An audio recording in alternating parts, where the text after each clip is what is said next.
para sa episode na to, babalik ulit tayo sa vintage Neko. So, let's go! Tignan nyo naman to. Champion na vintage Shaquille O'Neal. So, instead na Playboy, ang nakalagay sa kanya is Playgirl. Tignan nyo tong item na to. So, Carhartt pants. Tapos sobrang kakaiba. Bakit? Kasi tignan nyo yung patch. Nandito sa bandang bulsa. Ganda nito. Harley Davidson. Pakita ko lang tong book na to. Tignan nyo. So, Nike. So, Ate Se, sobrang salamat sa pag-accommodate. Salamat din lagi.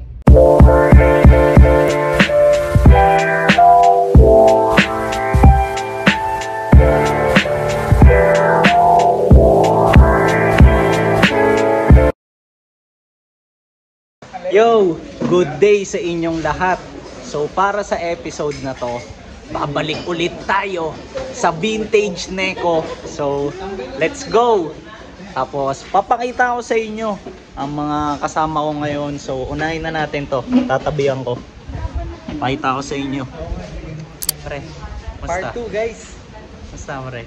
Ayan. Tapos nung nakaraang episode, so hindi natin to nakasama, pero this time ang kagandahan. So nandito siya. Busy pa pero papakita ko sa inyo. Tara! Pwede ba mag-vlog na meron na rin akong bagong YouTube video? Pwede, oo, sige. Ayun. Pwede. So, after 4 months guys, nakapag-post na ako ng video sa YouTube ko. So, check out nyo, Street by Danny. Okay, tapos pa-plug ko rin dyan sa screen para at least, 'di ba, mas makita nyo yung thumbnail. Tapos nandito ulit si Johan. Ayan. So, ngayon, actually waiting kami kasi nandito kami sa pinakamasarap na kainan sa buong QC. Yeah. So, ayan o. WML Sisig Station. So, check nyo yan. Tapos, update ko na lang kayo maya-maya kapag nandito na ang ating mga FT. So, let's go! Habang waiting pa tayo sa pagkain, so ito pa lang ang meron. Laing. Then, meron din akong i-showcase bukod dito. So, papakita ko lang sa inyo ang napakalupit na t-shirt ni SBD. Ayan o. SBD, ganda naman yan. Actually, pagdating ko pa lang, binati ko agad yan. Kasi nakita ko eh. Sa likod. Okay. Malaki. Stussy. So, SBD, saan mo nakuha yan? Sa nung nag-bakasyon kasi ako sa Melbourne, sa Australia. Okay, recently lang yan eh, di ba? Recently lang. Nakita ko to, pero may kwento ako about this. Sige. Share So, mo nga. nung pumasok ako sa mga stores, yung mga medyo mga hype stores, parang Commonwealth sa kanila, Okay. nakikita ko na itong S-Double. Pero Okay. hindi pa ako familiar. Pero sabi Okay. ko, bakit parang pareho yung ano tawag dyan, branding niya sa Stussy or yung font? Okay. Ano to, parang ginagaya si Stussy. So, hindi ko siya pinapansin nun. Okay. Nakaabot na ako siguro mga 5 stores, nakikita ko siya, pero hindi ko siya pinapansin kasi naghahanap ako ng Stussy. Mismo. So, Okay. kala ko parang rip-off lang ng Okay. Stussy. So, ayan na, wala na. Tapos days, dumaan ng ilang araw na. Tapos, pumunta ako sa isang store. Tapos sabi ko, curious ako dito, bakit lahat ng stores nakikita ko may ganito, tapos walang Stussy. Okay. So, na-realize ko, tapos meron ako nakitang parang print na may nakalagay Sean. Okay. Naalala ko si Stussy, si Sean Stussy, di ba? Yung Oo. creator ng Stussy. Yes. So, yun na, kinausap ko na yung employee. Sabi ko, ano tong S-Double? I like, in English, ano tong S-Double? Sabi niya, ano yan, Sean Stussy, parang independent brand niya. Na hindi Stussy. Pero siya ang nag-create nitong S-Double. So, doon ko nalaman na, ano pala sa Australia, doon niya parang nilaunch itong brand na to, and sa Japan. Australia and Japan. So, ito yung mga recent designs ng S-Double ngayon. Kaya nung nalaman ko yun, kumuha na ako agad. So, hindi ko to nakikita sa Philippines eh. Miso. So, yun. Kaya, SBD, okay lang ba? Check ko yung tag niya sa likod. Para mapakita ko rin. Ayan. Para mas magkaroon ng knowledge ako and yung mga nanonood sa akin dito. So, ayan. S-Double. Ganda. So, sob, ano to sob? Ayan, chicken curry. Tapos, meron tayo ditong beef caldereta. So, puro tayo protein, di ba? Tapos meron tayong gulay, syempre hindi mawawala. Puso ng saging, kasi lahat tayo dito mapagmahal eh, di ba? Ayan, tapos meron tayo ditong sisig. Ayan, di ba? Tapos another gulay, syempre, para balance ang diet. Tapos ito, ako nag-request nito. So, FT tayo. Sob, salamat dito ah. Kumain kayo dito. Mismo. So, pa-flash ko rin sa screen yung address nito. Ayan, open din to for delivery.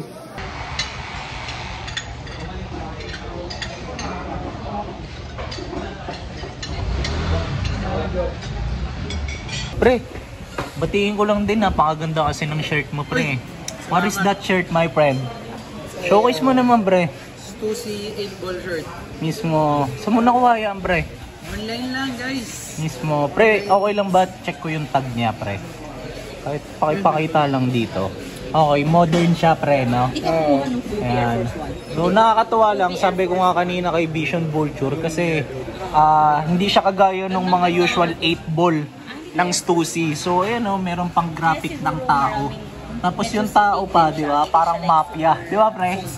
Ayan. So, ang angas. So, linawin ko lang pala yung reason kung bakit babalik ulit tayo dun sa vintage Neko. Kasi up until now, sa totoo lang, meron talaga akong feeling na, alam nyo yun, hindi ko na-showcase ng maayos lahat ng malulupit na pieces na nandun. Kasi kung napanood nyo yung previous episode natin, 'di ba? Late na kami nakarating ng mga kakro natin dun sa store. Kaya ayun, naging limited lang yung time namin para maipakita sa inyo yung mga items na meron sila doon. Pero ang kagandahan this time, ayan oh. Ayusin lang natin, maliwanag pa, 'di ba? Kaya meron tayong enough time ngayon para ma-document ng mas maayos lahat ng mga pieces na meron sa shop. So, abangan nyo maya-maya. Let's go! Sob, salamat ah. So, hindi makakasama tong tropa natin doon kasi may iba siyang lakad. Okay. Ingat, boy. Ito lahat, masasama sa top eh. Pero magkikita-kita. Vision Vulture oh. Tamang shades lang oh. Pre, tamang shades ka lang, my friend ah. Nandito na tayo sa building. Yan. Tapos, around dyan sa second floor yung shop. So ngayon, magpa-park lang tayo. Dito na tayo sa parking. Kasi syempre may coaster nga sa loob eh oh. Panoorin natin ang driving skills ni Kuya Job kung paano siya magpa-park. Ayun, napasa niya ang unang test, which is ang magkasya dun sa gate. So ngayon naman, tignan natin kung ang gagawin niya ay paatras na parking. Wala, bababa na tayo eh. Ayan. So hindi na natin madodocument. Pero Kuya Job, galingan mo mag-park. SVD. So, Ano, excited ka ba? excited na makita ng mga vintage pieces. Mismo. Ano pre? Tara. Patok tayo.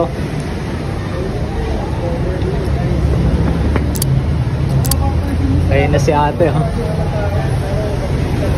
Ate Sese.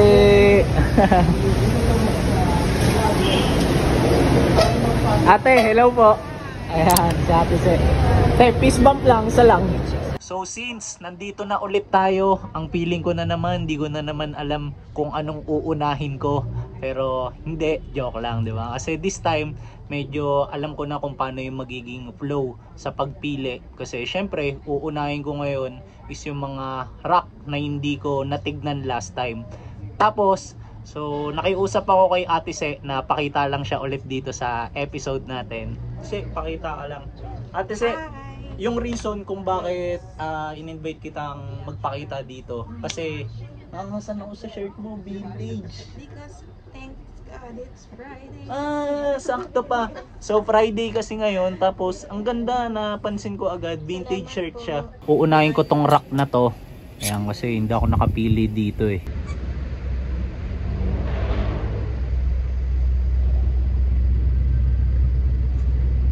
Para sa unang item na ipapakita ko for this episode. So tignan nyo naman to. Champion na vintage Shaquille O'Neal Lakers jersey. Tapos meron siyang tag dito. Then tignan nyo yung mga print niya. Crackings na, 'di ba? Kaya yung appeal niya vintage na talaga yung vibe. Tapos pasok pa ata sa size ko to. sa inyong dimes nyo. Tapos once tinalikod, pogi nito. Ano, angas din ang print ng shirt na to. Buhay na buhay eh, no? Ano. Tapos ito siya, Coors Light. So alcohol drinks. Tapos tignan natin yung tag nito. Grabe tong jerseys na to ah. Lumang-luma na yung itsura ng ganito. First time ko lang maka-encounter ng ganitong variant. Ayan, jerseys by Russell. Papakita ko lang sa inyo tong dalawang vintage shirt na to. So ito yung una, BMW. Ganda ng print to, diba? Tsaka yung kulay ng shirt ang angas. Tapos naka single stitch all over. So silipin natin kung ano yung tag nya. Ayan, info tag. Tapos yung sa sleeve nya, yan, single stitch. Pati yung dito sa laylayan, naka single stitch. Then tapos itong next piece naman, so Honda. Ganda ng print na ito, diba? Parang Power Ranger eh. Tapos may nakalagay na 3D Emblem Corp. Ayan, diba? Tapos naka single stitch din siya all over. Pero ang pinaka na-appreciate namin ni Josh na details neto, so tignan nyo yung likod. Nagtataka kami bakit pinagsama ang Honda at Yamaha. Ayan, diba? So medyo nag-anticipate kami na siguro meet up nila to, diba? Tapos ito yung ginamit nilang kumbaga parang shirt for the event, diba pre? Lingon ko naman dito my friend. First time ko lang makakita ng ganitong variant ng Hanes tag. Ayan eh. Tapos tignan nyo yung design ng mismong shirt. So another motor T. Tapos ito naman Kawasaki. Ganda yun, no? Ganda ng kulay ng shirt, ganda ng print, lahat maganda. Meron din ditong Pacman na vintage shirt, tapos dated ng 1982. Ayan, no? Angas eh, no? Sobrang simple lang ng design. Ayan, no? Tapos naka single stitch din all over. Ayan. Tapos yun sa laylayan, pakita ko. Ayan, no? May papakita ko sa inyong tatlong shirts. Ito sila, oh. Tapos bukod sa magkakaparehas yung kulay nila, puro dilaw, so pare-parehas silang mga related sa food and beverages. So una to, tingnan nyo, ayan, oh, Mountain Dew, diba? So naka single stitch din to all over. Tapos itong next naman, ito sobrang luma na, tignan ng itsura nito. Ayan, oh, McDonald's na t-shirt, diba? Ayan, grabe, no? Ayan, naka single stitch din to all over. Tapos itong pangatlo naman, so Wendy's. Ito, pakita ko sa inyo, dated pa ng 1984. Tapos ayun yung logo ng Wendy's, oh. Tapos ayan, meron lang design na merong parang matandang babae. Tapos may nakalagay na where's the beef? Kung merong Lakers kanina, syempre dapat meron ding Celtics. Tapos ito yung tag nito, logo 7. Tignan nyo to, vintage na goal. Parang Golden State Warriors eh, diba? Pero hindi, Gold's Gym. So pakita ko ng mas maayos yung design. Ayan, no? Pinag-iisipan kong kunin to. Ayan. So instead na Playboy, ang nakalagay sa kanya is Playgirl, diba? Ewan ko lang kung parody shirt ba to, pero ang angas eh, oh. Tapos if ever, first time ko lang magkakaroon ng pink shirt, tapos vintage pa to. Tignan nyo tong item na to. So Carhartt pants, tapos sobrang kakaiba. Bakit? Kasi tignan nyo yung patch nandito sa bandang bulsa, pre. Tapos ang ganda ng pattern. Tapos tignan nyo yung mga hardwares nya, puro bigatin eh. Ito, umpisa natin sa Carhartt na butones, di ba? Tapos subukan nating ibaliktad. Kakaiba nga talaga to. Tignan nyo naman yung bulsa. Ano? Parang cargo type beat, di ba? First time ko lang nakakita ng ganito. Ganda nito. Harley Davidson. Tignan nyo naman, pumuputok yung brand. So both sides merong print ng branding. Tapos sa harap may malaking agila. Ayan oh. Sinubukan kong magtingin dito sa rack na to. Tapos ito yung isa sa mga nakita ko. So puti na button down polo. Tapos yan, may nakalagay siya sa harap na Feel Good Incorporated. Tapos ito, parang name siguro to, Murdoch. Tapos once tinalikod natin, tignan nyo yung piece. Ito yung design niya. So yan, Gorillaz, di ba? Hindi lang ako sure kung official merch nila to, pero ang angas, di ba? So ngayon nag-request ako kay Ate Se na ayan, medyo hassle nga lang yung favor ko, pero sabi ko kung okay lang bang hiramin ko tong mga nakasampay na band shirt para mapakita ko sa inyo, kasi ganun ko kayo kalab, di ba? Ayan oh, meron pa dito. So yan, tsaka at the same time, kaya hiniram ko rin sila kasi gusto kong ma-feel personally yung mga tela nila, di ba? Tapos mahawakan yung mga tags nila, di ba? So kapag ka may mga ganitong opportunity na makakita ako ng mga ganitong piece sa personal, di ba? Sinasamantala ko. So pakita ko sa inyo. Let's go! Ito na yung mga na-request kong shirts. So papakita ko sa inyo to as much as possible. So umpisahan natin. So una to, Rage Against the Machine. Pre, familiar ka ba dito? Parang imposibleng hindi dumapo sa'yo to eh, no? Ayan. Ayan siya. Tapos wala na siyang back hit. Tapos yung tag neto, ito pre, Giant. Fiscal pa. Mismo. So ito yung tag niya, Giant. Yan. Tapos dated siya ng 1999. So itong next piece natin, medyo maliit lang yung size. Bala ko sanang bilhin eh. So maliit eh. Ayun oh. So nakalagay Rod Stewart. Rod Stewart, parang ganon. So most likely artist to. Tapos naka single stitch siya dito sa sleeve and sa hem. Tapos yung tag niya faded na. Tapos wala na siyang back hit. Pre, paano pa banggitin to pre? Kasi lagi ko rin nakikita to pre. Ako Ramones. So Ramones na shirt. Tapos dated ng 1999. Pakita ko lang. So napakasimple lang neto, black and white lang. Ganda. So madaling bagayan if ever. Tapos yung tag neto is all sport. Tapos naka single stitch all over, then wala nang back hit. So ito naman, lupit ng kulay nito pre. Parang army. Pang army. Ang tag niya is Screen Stars na blue bar. Tapos nakalagay The Clash, Know Your Rights. Ayan o. Alamin mo ang karapatan mo, diba? Tapos ito yung back hit, The Clash 1982. Grabe naman to. Sobrang tanda na ng shirt na to. Ito namang next, Rolling Stone. Ayan. Tapos ang tag naman nito is Screen Stars. Sobrang luma na ng itsura nito. Red bar. Ayan. Tapos meron siyang penhole dito sa harap, tsaka isang pinhole. Ayan. Tapos ito yung likod. Grabe yung likod nito. Ganda ng design. Buhay na buhay yung kulay oh.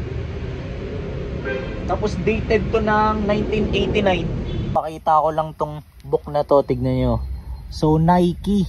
Tapos may nakalagay na Chronicle Deluxe. So most likely yung mga laman netong book na to is mga products nila na ranging from 1971 to 1980 release. Tapos syempre, sino ba yung magkakaroon ng interest sa ganito? Wala nang iba kundi si SBD, di ba? Tignan mo to pre, ang ginamit pa na shirt is Nike siya pero Champion yung tag. Di ba? So parang nag-outsource pa siguro sila ng mga time na to. Sinubukan kong tumingin dito sa linya na to. Ito. Yan. Kasi medyo naagaw neto yung attention ko eh. Netong piece na to. Yan. Kasi tignan nyo yung design niya. Ayan. Tapos nung chinek ko yung brand niya, so RL siya. So pakita ko lang yung tag. Ayan.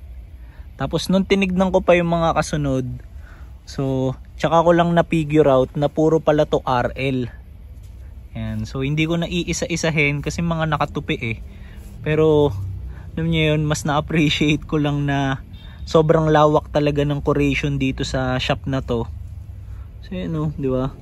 Magkakasama yung mga RL. Tapos meron ding mga part na magkakasama naman yung mga cartoons. Tapos meron ding mga part na magkakasama naman yung mga sports. Tapos meron ding mga part na magkakasama lang puro Nike. Tapos meron ding mga part na magkakasama lang is, for example, ito mga jacket. Lupit eh, no? Showcase ko lang din tong piece na to. So vintage shirt, tapos ito yung tag niya, Hanes na beefy. Tapos naka single stitch all over. Then kaya gusto ko tong ipakita kasi ang ganda ng kulay. Para siyang baby blue. Ayan. Tapos ang pinaka na-appreciate ko dito, so camel siya eh. Ayan no. Diba kung naalala nyo, camel din yung nakuha kong piece dito sa part 1 ng episode natin. Papakita ko lang din sa inyo tong item na to, although na-showcase ko na to dun sa part 1 natin. So Star Wars, tapos nandito si R2-D2 and si C-3PO. Ayan. Tapos nung last time, di ko kasi napansin na release pala to ng Jollibee. Tapos yan, walkie-talkie sila. Tignan nyo rin tong dalawang items na to. So sun visor ng Jollibee and itong isa McDo. Tignan nyo yung isang nakasabit na piece. Ito, yung denim. Zoom natin ah. Ayan. So chic and syong. So bago pa man magkaroon ng Wiz and Snoop, ito muna ang mga nauna. So pauwi na kami ng crew. So ito si SBD. Ayan, hawak niya na ang kanyang mga gamit. And ito si Vision Vulture. Paid. Nag-i-story ata. Tapos nandito si Ate Se. So Ate Se, sobrang salamat sa pag-accommodate. Salamat din lagi. Once again. Ayan. Tapos abangan nyo na lang sa end ng episode na to kung ano man yung mga items na nakuha ko. So ito, tingnan nyo naman. Ayan.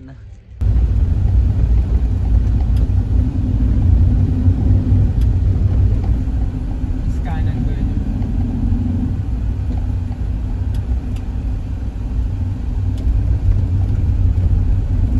Nandito na kami ngayon sa isang coffee shop. And I'm still with SBD. Ayan. And si Vision Vulture. So ngayon, waiting kami sa in-order naming mga kape and FT. Coffee plus FT. Ha? Panis. Hindi, lagi kong pinapakitaan ng mga rhyming scheme si Vision Vulture eh. Ito na ang aking order na kape. Tapos si Vision Vulture, ayan, hinahalo niya yung kanya. Actually, parehas kami ng order eh. Pre, ano to? Vietnamese? Cafe Suada. Mismo. Tapos ito yung kay SBD oh. Ano? Sarap daw eh. Cookies and cream ba naman eh. Andito na ang aking FT. Ayan oh. Ubus na ang aking coffee. Ayan oh. Ayan. Tapos taob na rin ang iba pa namin mga pagkain. Pre, how's the coffee? Meron pa ako guys, medyo malakas eh. Mismo, hindi kasi pala kape tong tropa natin eh. You may not see me, but I see you. Ha? Madilim eh.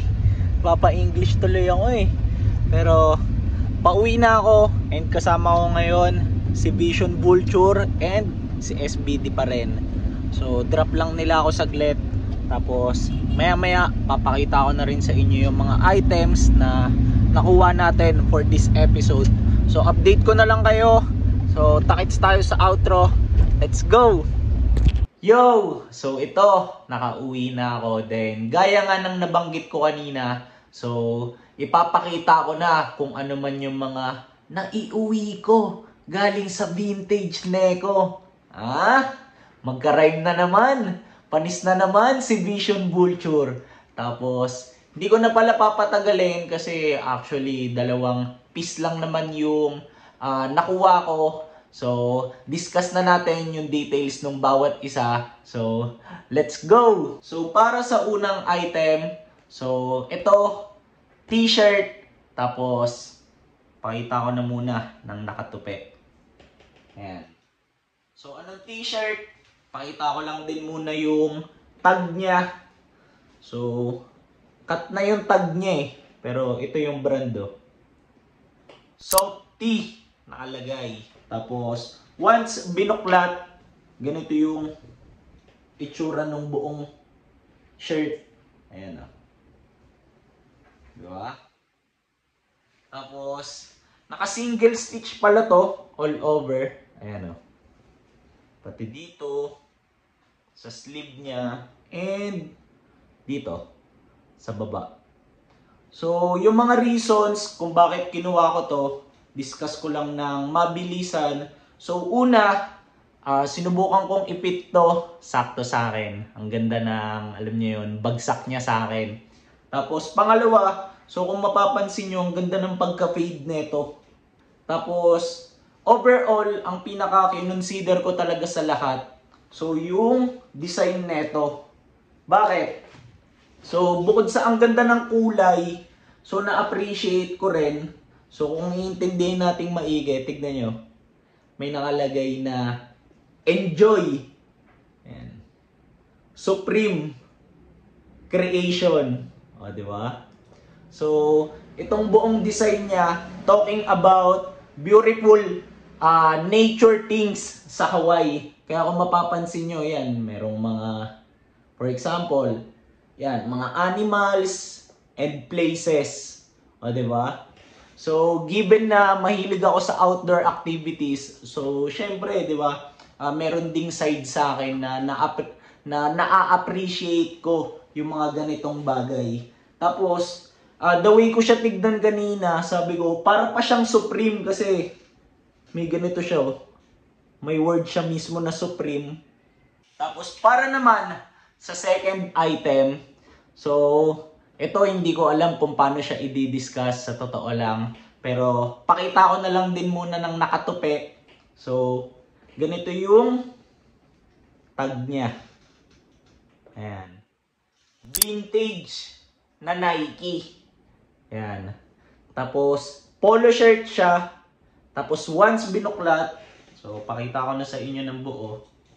Ganito yung itsura niya. Ayan. So, kaya ako nabanggit na hindi ko alam kung paano to i-discuss kasi sa totoo lang, binigay ito sa akin ni Ate Sese and ng Vintage Neko Shop. Nakakatuwa lang na na-appreciate nila ate and ng Vintage Neko Shop yung ginagawa namin. Kaya yun, nag-abot sila ng ganito. Tapos yung design pala nito, may nakalagay siya na foot action. Ayan. So, based kay Ate Sese, so itong foot action daw, so para siyang foot locker, isa siyang baga store. Tapos ang ganda ng details nito, kasi tignan niyo yung mga botones. Ayan o, meron pang mga Nike branding. Di ba? Tapos meron din siyang sleeve hit ng embroidered swoosh. Ayan. Tapos ang pinaka nagustuhan ko dito sa piece na to, tignan nyo naman. Meron pang tag. Di ba? Intact pa. Diba no? Tapos ultimo yung price, so. Meron pa. Singit ko lang din pala, by appointment pala yung operation nung shop. Kaya flash ko na lang din dyan sa screen yung IG nila para if ever trip nyo bumisita. So, consult muna kayo, much better para, alam nyo yun, ma-check nyo rin kung meron bang tao dun sa shop or wala. Tapos, bago lang din pala i-end to, so salamat muna para sa lahat ng umabot sa part ng episode na to. Tapos, big shoutout din para sa mga nakasama ko ngayon. Una, kay Johan Lucero, pinakamalupit na creative director sa buong Pinas. Kay SBD, ayan, kay Street by Danny, Flash ko ulit dyan sa screen yung handle ng channel niya. And syempre, sa pinakamalupit na photographer sa buong Pinas, si Vision Vulture. So, flash ko rin dyan yung handle ng tropa natin. Tapos, thank you ulit, Vintage Neko Shop and Ate Sese. So, see you na lang sa mga next kong upload. So, ingat kayong lahat. Let's go!